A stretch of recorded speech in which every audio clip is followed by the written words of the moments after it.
네, 여러분 안녕하십니까. 하이브리드 중국어 시간입니다. 지난 시간에 이어서 쌀미를 이용한 어휘 확장 계속 해보도록 합니다. 교재 하이브리드 중국어 135면 참조해 주시기 바랍니다. 자, 이 글자를 보면 왼쪽에 쌀, 오른쪽에 당이죠. 당나라 당, 당황하다, 황당하다 할 때 글자가 들어갑니다. 자, 그래서 이것은 엿당이거든요. 엿탕으로도 발음합니다. 그래서 우리가 사탕, 설탕 하면 순수 한글이 아니라 이 글자가 들어간 한자어라는 것을 알 수가 있지요. 자, 옆에 있는 당뇨, 이 요자를 보면 주검시와 물의 형태입니다. 자, 물이 주검이 된 것, 시체가 된 것입니다. 다시 말해서 우리 몸에서 기능을 다한 노폐물, 찌꺼기가 나온 것이니 바로 오줌을 의미하죠. 그러면 이 주검시 밑에 쌀이 들어간 글자는 어떤 뜻이겠습니까?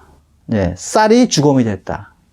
이것은 바로 똥, 변을 의미합니다. 자, 들어갈 때는 생생한 쌀이 기능을 다해서 노폐물이 되어서 나온 형태, 주검이 되어 나온 형태를 말하는 것이죠. 또 다른 이 똥에 대한 글자를 보면 이 쌀미자와 함께 공자가 있어요. 그럼 자, 이해가 안 가죠? 이게 왜 똥일 것이냐? 이게 간체인데요. 정체를 보시면 정확히 알 수가 있죠. 자, 쌀과 다르다는 겁니다. 그러면 똥은 바로 무엇입니까? 쌀의 또 다른 형태죠. 들어갈 때 형태와 나올 때 형태가 틀리잖아요. 바로 이게 분입니다. 똥분자. 예, 이렇게 글자를 이해하시면 훨씬 쉽겠지요. 그리고 이 옆에 병을 붙이면 바로 무엇이죠? 당뇨병이죠. 중국어 발음은 탕야오빙. 발음 비슷하고 뜻 완전히 일치하고요. 더군다나 지난번 말씀드렸듯이 한중일 3개국도 다 같은 뜻으로 사용하고 있는 어휘입니다. 자, 이 글자를 보시면 정인데요. 왼쪽에 쌀, 오른쪽에 푸르다는 청입니다. 자, 쌀이 푸르다? 언뜻 떠오르지 않으시죠? 이것은 푸르다는 것은 깔끔하니까 훌륭하다, 깔끔하다는 뜻이 있어요. 그래서 대표적인 어휘가 정신, 징선이고요. 그 쌀을 가공해서 깔끔하게 하는 것, 정미라고 하죠. 찡미. 그리고 우리가 그 아주 세밀하고 꼼꼼하게 하는 걸 정밀하다 하지 않습니까? 찡미. 자주 쓰이는 어휘가 찡미, 정밀 가공이죠. 찡미, 짜공, 양국이 같은 뜻으로 사용하고 있죠. 발음 역시 거의 유사하다는 걸 알 수가 있습니다. 여기서 밀자를 보시면 이게 빽빽하다는 뜻이잖아요. 근데 혼돈할 수 있는 글자가 옆에 띄워드리겠지만 바로 이것도 밀입니다. 두 글자 한자를 보시면 하단부에 왼쪽에 있는 빽빽하다는 산에 나무가 많이 있으니까 울창하다, 빽빽하다.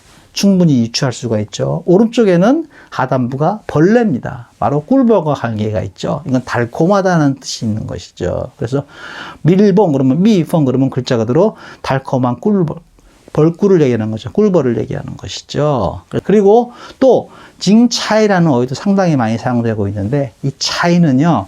우리말의 채입니다. 유채색, 무채색 할 때의 채. 그러면 이것은 무늬, 칼라를 의미하지요. 그래서 채색, 차이써라고 하면 바로 이것이 천연색을 의미합니다. 그래서 칼라 텔레비전 그러면 차이써 댄시지가 되는데요. 줄여서 차이댄이라고 또 얘기를 하고 있지요. 지난번에 배웠던 에어컨 쿵티아오라고 하잖아요. 근데 이것을 풀어보면 공기 조절기잖아요. 쿵치 티아오제지죠. 이렇게 줄여서 쿵티아오라고 얘기를 하고 있지요. 이런 식으로 줄여서 얘기하는 게 상당히 많은데 대표적인 것이 바로 우리가 잘 알고 있는 슈퍼마켓 차오스를 얘기합니다. 차오스도 슈퍼는 차오니까요. 이 시는 시장 마켓을 의미했겠죠. 원래의 그 원어는 차오지 시장이 되죠. 차오지는 초급이죠. 시장은 시장이죠. 그렇죠? 이것을 줄여서 차오시라고 우리가 통상 얘기를 하고 있는 것이죠. 자, 그리고 또 이 글자를 보겠습니다. 왼쪽에 쌀, 오른쪽에 좋다란 것이죠. 쌀이 좋다, 바로 양식의 양입니다. 먹는다는 양식이죠. 그래서 양식 또는 바꿔서 식량, 실량 이렇게 같은 뜻으로 사용하고 있죠. 이것의 정사체는 바로 이 숫자, 우리가 알고 있는 양이라는 게 들어간 이 양자가 정자체인데요. 양식, 식량 같이 쓰고 있죠. 그런데 재미있는 것은 이 양자가 우리가 알고 있는 수량이 첫 번째 뜻이 아닙니다. 사전을 찾아보면 첫 번째 뜻은 헤아리다, 추측하다 이런 뜻이 나오고 있습니다. 자, 그러면은 어떤 게 떠오르시나요? 바로 요리할 때 요자가 헤아리다는 뜻이 있잖아요. 그렇죠? 이거 어떤 음식을 만들고 양을 할 때 전부 다 헤아린다는 뜻을 갖고 있다는 것이죠. 그래서 요자와 량자가 합쳐진 요량이라는 글자는 뜻을 풀이해 보면 헤아리고 또 헤아리다는 뜻입니다.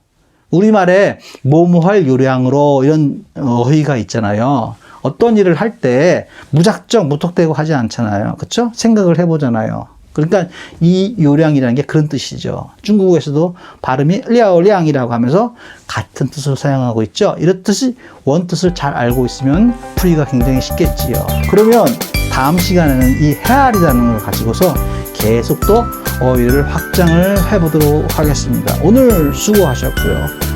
다음 시간 뵙도록 하겠습니다. 감사합니다.